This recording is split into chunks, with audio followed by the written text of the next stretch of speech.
frown of the Duke. "Of course I hear you. You're standing right next to me."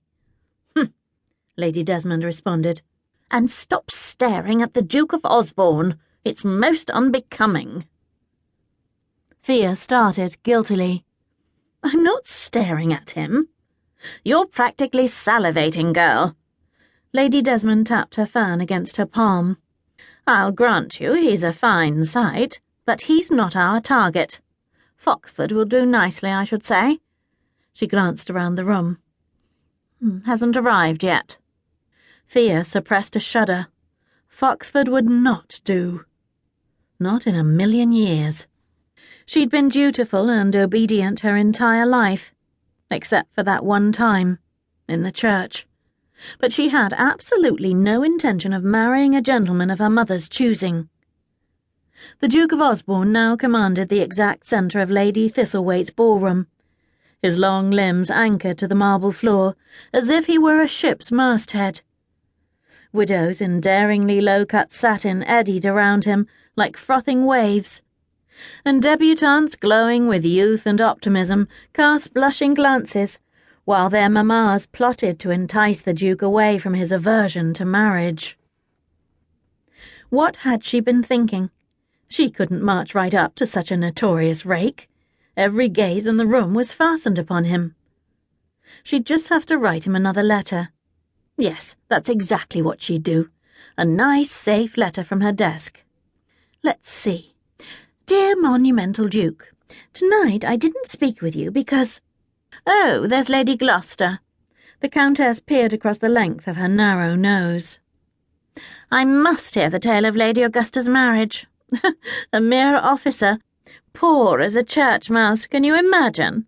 I always knew she'd marry beneath her." Her mother sailed away in search of gossip. A group of young, be-ribboned debutantes stared at Thea, giggling and whispering behind their ivory fans.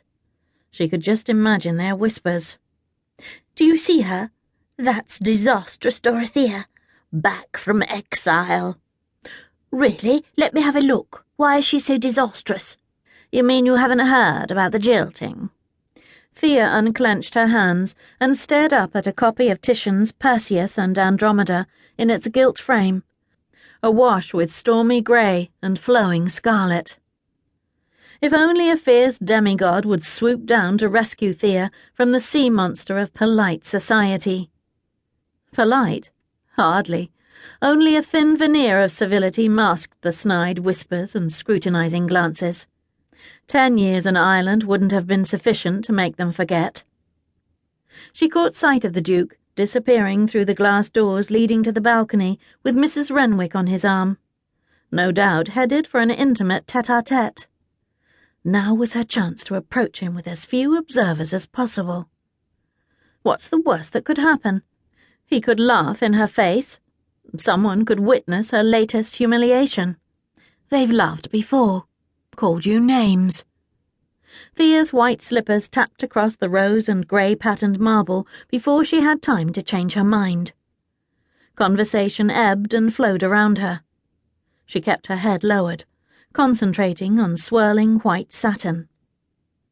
When it was absolutely unavoidable, when she could see the heels of the Duke's black dress shoes, Thea lifted her eyes. His back was turned to her. He leaned down to whisper in Mrs. Renwick's perfectly shell-shaped ear.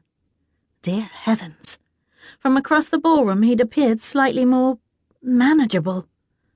He was much, much larger up close. Monumental. Thoroughly untoppable. This was never going to work, but it was too late to turn back now. His shoulders stretched far above her head, as wide and tall as an executioner's scaffold. She cleared her throat in a thoroughly unladylike manner. He paid her no notice. She reached up, and then up some more, and tapped his shoulder. She could have been a fly buzzing around a bull for all the attention she generated. Mrs. Renwick giggled and swatted the lapel of his black tailcoat with her red silk fan. "You're incorrigible," Thea heard her say. Thea cleared her throat more loudly this time.